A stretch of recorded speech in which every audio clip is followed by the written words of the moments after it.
Assalamualaikum warahmatullahi wabarakatuh. Alhamdulillahi wa kafa wa salatu wassalamu ala nabiyyinal mustafa wa ala alihi wa ashabi ala sidqi wal wafa amma ba'du. Raditu billahi rabba wa bil islami dina wa bi muhammadin nabiyya. Rabbi syrah li sadri wa yassir li amri wahlul 'uqdatam min lisani yafqahu qawli. Allahumma ij'al qawli wa khutbati khalisan mukhlishan lillah, sahihan fasihan balighan bainan nafi'an li waliman sami'ahu birahmatika ya arhamar rahimin. Amin ya Allah ya rabbal alamin. Barakallahu syafaati Rasulillah sallallahu alaihi wasallam muslim hadal kitab Syekh Nawawi Al-Dimashqi rahimahullahu taala lahul Fatihah. A'udzubillahi minasyaitonir rajim. Shiratal ladzina an'amta 'alaihim ghairil maghdubi alaihim waladdallin. Kaum muslimin rahimakumullah, dimanapun anda berada, bertemu kembali dalam kajian kitab At-Tibyan fi Adabi Hamalatil Quran.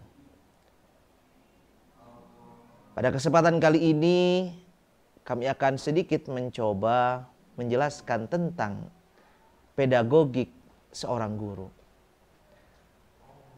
Kalau kita menelisik di era modern ini, ada kompetensi guru yang harus dikuasai oleh seorang guru. Di antaranya adalah kemampuan pedagogik. Ternyata setelah kami kaji dalam kitab At-Tibyan fi Adabi Hamalatil Quran, Imam An-Nawawi sudah terlebih dahulu mengajarkan kepada seorang guru agar memiliki potensi itu, agar memiliki kompetensi itu. Luar biasa memang, ternyata Islam ini rahmatal alamin. Bahkan Islam ini adalah salah satu sumber ilmu. Dalam artian bukan hanya ilmu agama saja yang ada di dalam agama Islam ini, tetapi semua ilmu juga ada. Salah satunya bagaimana cara kita menjadi seorang guru. Di dalam kitab ini sudah dijelaskan. Maka wajar mengapa ulama-ulama terdahulu yang menjadi guru, bahkan menjadi ulama besar, rata-rata mereka memahami bagaimana kondisi muridnya. Karena pedagogik ini berkaitan dengan kemampuan seorang guru memahami peserta didiknya. Bagaimana ketika mengajar seorang murid yang seperti ini, oh harus metodenya seperti ini. Dia memiliki perencanaan, memiliki bagaimana cara dia untuk bisa memahamkan apa yang dia sampaikan kepada muridnya. Ini kemampuan pedagogi. Dan di dalam kitab At-Tibyan ini Imam An-Nawawi sudah secara jelas memberikan informasi kepada kita. Baik, kami akan mulai. Faslun ay hadza faslun yustahabbu lil muallim ay yakuna harisan ala ta'limihim. Disunnahkan bagi seorang guru untuk semangat dalam mengajar. Wah, ini nih. Ini yang memang terkadang ketika seorang guru tidak memiliki semangat dalam mengajar, berpengaruh terhadap muridnya. Ada guru masuk ketika Assalamualaikum warahmatullahi wabarakatuh, bagaimana Ustaz didik sekalian? Wah, itu kan luar biasa. Bayangkan dengan Assalamualaikum, judes, cemerut, karena banyak hutang mungkin ya. Ini semangat. Nah ini ya. Mu'athiran ala masalih nafsi ad-dunyawi allati laysat bidaruriyah. Kemudian juga seorang guru sudah selayaknya tidak banyak mengenalkan masalah keduniawiaan. Artinya apa? Seorang guru itu harus bisa membawa muridnya, semua itu tidak harus dihitung dengan materi gitu maksudnya. Jadi agar murid itu terbiasa belajar itu lillahi ta'ala. Bukan ketika belajar, saya belajar karena dapat hadiah 100 juta misalkan gitu kan. Nah, hilangkan. Guru itu harus bisa mengajarkan kepada muridnya bahwa sisi duniawi itu penting, tetapi jangan sampai dunia itu adalah nomor satu. Nah, wa yafruqu qalbahu fi hali julusi li aqra'ihi min asbabi syaghila kulliha. Dan orang guru juga harus bisa memposisikan dirinya agar bisa fokus kepada peserta didiknya. Dan harus bisa mengisi hatinya, mengosongkan hatinya dari sesuatu yang bisa mengganggu ketika dia dalam belajar. Nah ini. Jadi fokus guru itu bagaimana memperhatikan peserta didiknya atau muridnya. Oh si ini mah pintar, oh si ini mah agak lemah nih. Jadi bisa, oh kalau menerangkan ini supaya mereka bisa paham dengan ini loh. Nah ini kemampuan pedagogi. Wa ayyakuna harisan ala tafhimihim. Kemudian seorang guru juga harus semangat. Semangat apa? Untuk bisa memahamkan apa yang dia ajarkan kepada muridnya. Nah ini kan pedagogik juga kan. Jadi kita bagaimana caranya, oh si ini mau udah paham, bagaimana yang belum paham. Nah ini kan, ini guru harus seperti itu. Jadi jangan sampai guru itu paham ya anaknya, paham, padahal ada yang belum paham. Ini sering. Dan ini yang sering dilupakan oleh bagi kita seorang guru. Bahwa ketika kita semangat mengajar dan membuat mereka paham, ya, insya Allah akan membuat anak tersebut cepat paham. Kemudian wa ayyuta kullu insanin minhum ma yaliqu bihi, dan bisa memberikan kepada orang lain kepada muridnya, bisa memberikan materi sesuai dengan porsinya. Artinya apa? Oh, posisi ini mah seperti ini, posisi ini mah seperti ini. Jadi artinya kita harus bisa tahu bahwa oh di kelas kita itu ada yang paling cepat menyerap, ada yang sedang, ada yang low. Nah bagaimana caranya orang yang low ini menjadi perhatian kita, dia juga harus bisa paham. Fala yuktharu ala man la yahtamil al-iktsar, dan tidak memaksakan memberikan materi terlalu banyak kepada orang yang memang kapasitasnya kalau diberikan banyak mereka tidak akan paham. Misal di kelas ini yang pintar cuma hanya satu, yang sisanya itu kalau diberikan banyak akan susah pahamnya. Nah maka disinilah posisi guru itu harus mengerti seperti itu. Nah ini kemampuan pedagogi. Wala yaksuru liman yahtamilu ziyadah, dan tidak juga mengurangi porsi orang yang pintar di kelas itu. Jadi seorang guru, oh kalau yang ini mah nanti setelah dia paham dikasih tugas nih. Nah yang ini kita berikan lebih lagi gitu ya.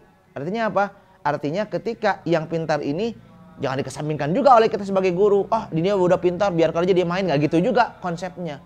Tapi bagaimana caranya bagi yang pintar ini dengan yang belum menguasai ini bisa seimbang, balance. Nah ini kemampuan seorang guru di situ.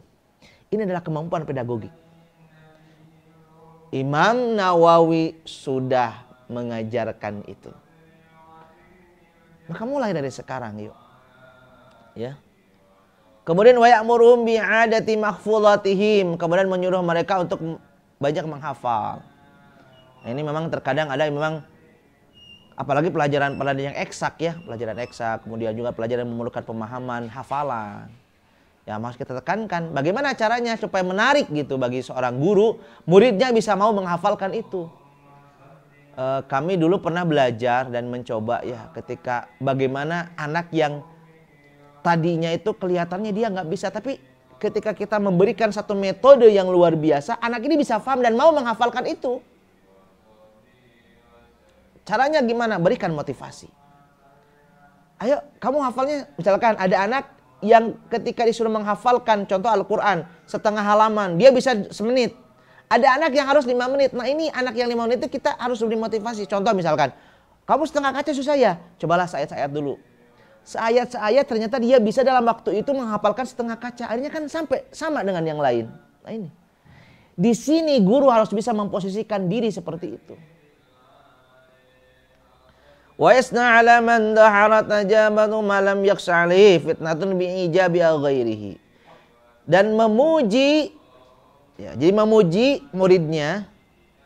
Jadi memuji muridnya yang bisa melampaui, artinya murid yang cerdas.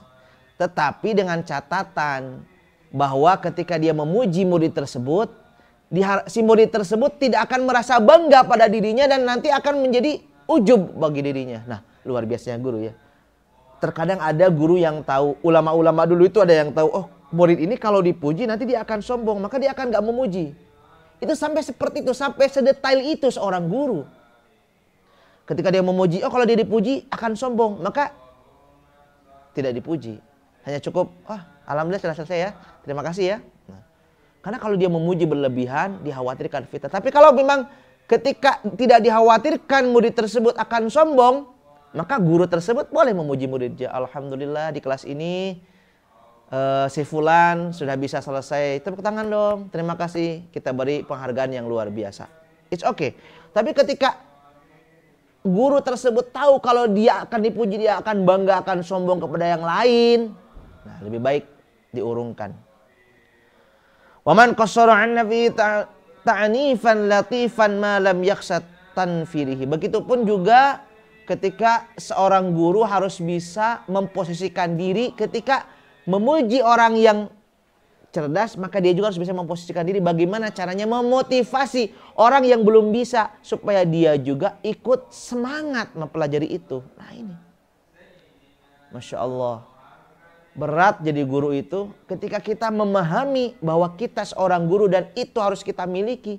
Maka kita sebagai guru pasti akan mencoba dan berusaha untuk terus bisa memposisikan diri kita ketika mengajar bagaimana caranya anak-anak didik kita paham semua terhadap apa yang kita sampaikan. Masya Allah. Kemudian wala yahsudu ahadan minhum libira'a tadhur minhu. Kemudian juga seorang guru tidak boleh iri terhadap muridnya. Artinya apa? Ketika ada muridnya yang lebih cerdas dari gurunya, justru kita harus bangga.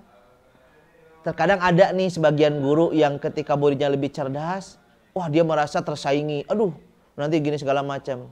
Mungkin kalau di sini yang pernah melihat film Three Idiot, ya, ini film India luar biasa. Ada seorang dosen yang bukan rektornya tidak mau ada mahasiswanya yang melebihi dia. Dan pada akhirnya dia sadar. Nah, di sini Imam Nawawi mengatakan bahwa seorang guru tidak boleh memiliki hasud kepada muridnya manakala muridnya lebih cerdas daripadanya. Ini bisa kita contoh, ya Allah, luar biasa. Allah yarham Bakhalil Bangkalan dengan Mbah Hasyim Asy'ari. Bakhalil itu adalah gurunya Mbah Hasyim.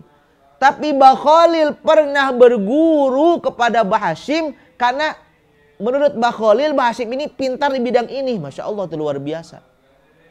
Nah sekarang terkadang ada seorang guru ketika muridnya itu pintar, wah dia hasud, bagaimana caranya. Bahkan ada seorang guru, mungkin kalau sekarang seorang profesor, ketika ada anak muda, seorang doktor anak muda ingin menjadi guru besar, karena gengsinya, masih masa anak muda udah jadi guru besar, dihambat. Hei, hati-hati. Ini adalah salah satu ciri iri dan dengki.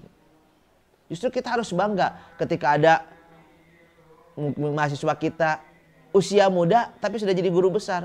Harus disupport itu, bukan dihalang-halangi. Ya, fa innal hasada lil ajdabi haramun syadidut tahrim. Bahkan dalam kitab ini bahwa sifat hasad ini adalah sesuatu yang haram, bahkan bisa membuat orang tersebut melakukan dosa. Fa kaifa lil muta'allim alladhi wa bi munsadil walad wa ya'udu min fadilat ila muallimihi fil akhirah athawab al jazil wa fid dunya athana al jamil. Sehingga seorang guru itu bisa menempatkan dirinya bahwa murid-muridnya itu sama seperti anak-anaknya, yang ketika dia mendidik dengan ikhlas, dia mengeluarkan kemampuannya, guru itu mengeluarkan kemampuannya bagaimana caranya peserta didik ini atau muridnya ini bisa faham, bisa memahami apa yang dia sampaikan, bahkan bisa lebih dari dia. Karena dia memposisikan murid itu seperti anaknya. Apa yang dia harapkan suatu saat nanti mendapatkan pahala yang luar biasa di akhirat kelak. Maka hadirin kaum muslimin dimanapun Anda berada, terutama para guru, yuk kita coba belajar. Kita gali kemampuan pedagogik kita agar kita bisa memahami bagaimana kondisi murid kita sebenarnya. Jangan-jangan ketika kita sampaikan dan lalu kita adakan ujian atau ulangan, ternyata banyak yang nggak paham. Bukan, bisa jadi bukan muridnya yang salah, tapi kitanya sebagai seorang guru yang tidak memahami murid-murid kita. Mudah-mudahan ada manfaatnya dan mudah-mudahan kita senantiasa diberikan oleh Allah Subhanahu wa taala, terutama kita sebagai guru, semangat untuk terus belajar agar murid-murid kita menjadi generasi-generasi yang luar biasa. Ihdinas siratal mustaqim. Subhanakallahumma wa bihamdika asyhadu an la ilaha illa anta astaghfiruka wa atubu ilaik. Assalamualaikum warahmatullahi wabarakatuh.